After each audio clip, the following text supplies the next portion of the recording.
तो 14 जेपीएससी की जो प्रीलिम्स के एग्जाम डेट है वो है 12 अप्रैल 2026।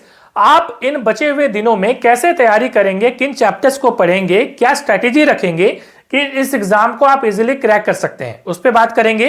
देखिए, एक महीना काफी है इस एग्जाम को क्रैक करने के लिए, तो उस पर हम पूरी चर्चा करेंगे कि कौन कौन सा चैप्टर से ज्यादा सवाल आते हैं, उनको आप पढ़ लेंगे तो बहुत सारा जीएस पेपर 1 भी कंप्लीट हो जाएगा, 2 भी कंप्लीट हो जाएगा। ठीक है, इस पे बात करेंगे। साथ ही साथ जेपीएससी की तरफ से नोटिफिकेशन आई है कट ऑफ एज को लेकर, एग्जाम डेट को लेकर, साथ ही साथ यहाँ पे फॉर्म फिलअप को लेकर, तो उस पर बात करेंगे। तो आप यहाँ पे देख पा रहे हैं 26 फरवरी को जेपीएससी की तरफ से नोटिफिकेशन आई है। यहाँ पे कट ऑफ एज में आपको मालूम है कि 4 साल की छूट दी गई है। 1 अगस्त 2022 ये मैक्सिमम एज आपको अब काउंट करना है। साथ ही साथ जो मिनिमम एज है वो 1 अगस्त 2026 को काउंट करना है। ठीक है, तो 4 साल की मैक्सिमम एज में छूट दी गई है। अगली चीज यहाँ पे है कि प्रारंभिक जो परीक्षा है, जैसा कि मैंने बोला कि 12 अप्रैल को होगा और इसका जो आंसर की है वो 13 अप्रैल को आ जाएगा। अब आगे बात करें कि जो एग्जाम फॉर्म है अप्लाई, वो आप 26 फरवरी से फॉर्म फिलअप स्टार्ट हो चुका है और 9 मार्च तक ये फॉर्म फिलअप जो है चलेगा। अंतिम डेट का बिल्कुल आप वेट ना करें। साथ ही साथ यहाँ पे बात करें कि जिन्होंने केस जो है किया था उनके लिए भी लिखा हुआ है कि आप चाहे तो इस फॉर्म को जो है पुनः भर सकते हैं। ठीक है, और जिन्होंने ऑलरेडी पहले भरा हुआ है, ठीक है, उनको इस फॉर्म को भरने की जरूरत नहीं है। अब अगली चीज यहाँ पे बात करेंगे कि अब जेपीएससी का जो सिलेबस है आपके पास, सबके पास होगा ही, तो ये है जेपीएससी का सिलेबस। आपको मालूम है कि इसमें 2 पेपर होते हैं, जीएस पेपर 1 और जीएस पेपर 2। जीएस पेपर 2 में झारखंड जीके होता है और जीएस पेपर 1 में हिस्ट्री है, ज्योग्राफी है, पॉलिटी है, इकोनॉमिक्स है, साइंस टेक्नोलॉजी, ये सारे सब्जेक्ट यहाँ पे होते हैं। अब देखिए, पेपर 2 में सवाल पूछे जाते हैं 100 और पेपर 1 में भी पूछे जाते हैं 100। कोई नेगेटिव मार्किंग नहीं होती है, दोनों में आपका रहता है 2-2 घंटे का समय।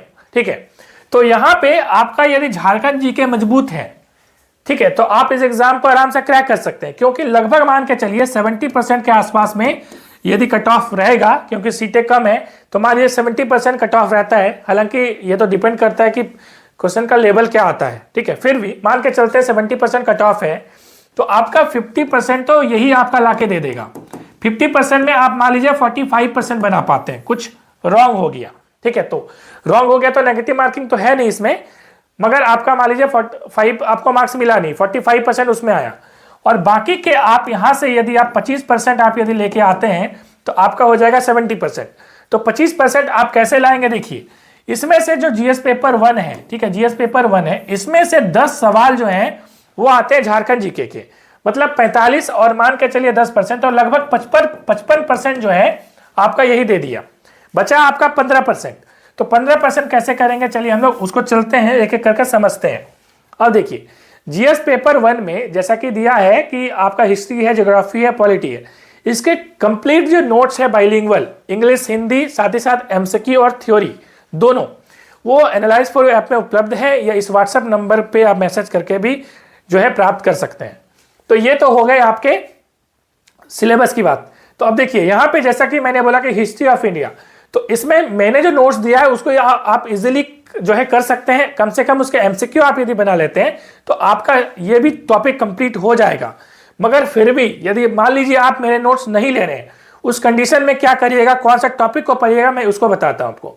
हिस्ट्री छोड़िए, ज्योग्राफी छोड़िए अभी फिलहाल, इंडियन पॉलिटी भी थोड़ा बहुत छोड़िए अभी। इंडियन पॉलिटी में आप थोड़ा बहुत 1-2 टॉपिक पढ़ सकते हैं, जिसमें फंडामेंटल राइट को आप पढ़ लीजिए, ठीक है, वो आप पढ़ लीजिए। और जो हिस्टोरिकल बैकग्राउंड है, ठीक है, कैसे हमारा भारतीय संविधान बना, जैसे पिट्स इंडिया एक्ट है, वो वाला चैप्टर पढ़ लीजिए किसी भी बुक से, ठीक है, चाहे ल्यूसन से करिए या किसी भी बुक से आप कर सकते हैं, उसको आप इसको सिर्फ करिए। इसके बाद आप क्या करिए, नीचे आइए, साइंस टेक्नोलॉजी वाला जो पोर्शन है, 15 प्रश्न जो आएंगे, इसको आप कर सकते हैं। मैंने जो नोट्स दिया है उससे कर सकते हैं, या आप देखिए जनरल साइंस वाला जो 6 प्रश्न है, आप एनसीईआरटी की क्लास 9 और 10th फिजिक्स, केमिस्ट्री, बायोलॉजी पढ़ लीजिए तो आपका कंप्लीट हो जाएगा। ठीक है, फिर मैं अगेन रिपीट करूंगा, जिन्होंने मेरा नोट्स लिया है उनको बाहर के कंटेंट देखने की कोई ज़रूरत नहीं है। जिन्होंने नहीं लिया है उनको मैं डिटेल बता रहा हूँ कि आप क्या क्या बाहर से पढ़ सकते हैं। ठीक है, इसके बाद झारखंड जीके तो आपका जो आपने पढ़ा होगा जीएस पेपर 2 में, वही वाला इसमें आ जाएगा, तो आपका 10 नंबर यहीं पे मिल जाएगा। इसके बाद आपका नेशनल करंट जो करंट अफेयर्स है उसको आप पढ़ भी सकते हैं, नहीं भी पढ़ सकते हैं। आपका जो अगला टॉपिक है वो एच वाला है, जो कि 15 प्रश्न देगा। यहाँ पे 15 प्रश्न आप जो है यहाँ पे सॉल्व कर सकते हैं, जिसमें जो स्पोर्ट्स टॉपिक है वो आपका जीएस पेपर 2 में भी है, मतलब करंट अफेयर्स का टॉपिक है। उसके बाद इसमें जो अवार्ड वाला है ये भी करंट अफेयर्स का टॉपिक है। आपको मालूम है कि करंट अफेयर्स की मैं सेपरेट एक पीडीएफ आपको दे रहा हूं जिसपे पूरा करंट अफेयर्स मैंने करवा दिया है, ठीक है। ये आप कोई कहीं भी कर रहे हैं तो उससे आप इस 2 टॉपिक को करिए। उसके बाद ये सारे टॉपिक्स आप जो है, आपके पास यदि नोट्स है तो आप इसको कर लीजिए, ठीक है, क्योंकि आपको इसमें कम टॉपिक्स पढ़ने हैं मगर ये ज्यादा स्कोरिंग है, ठीक है।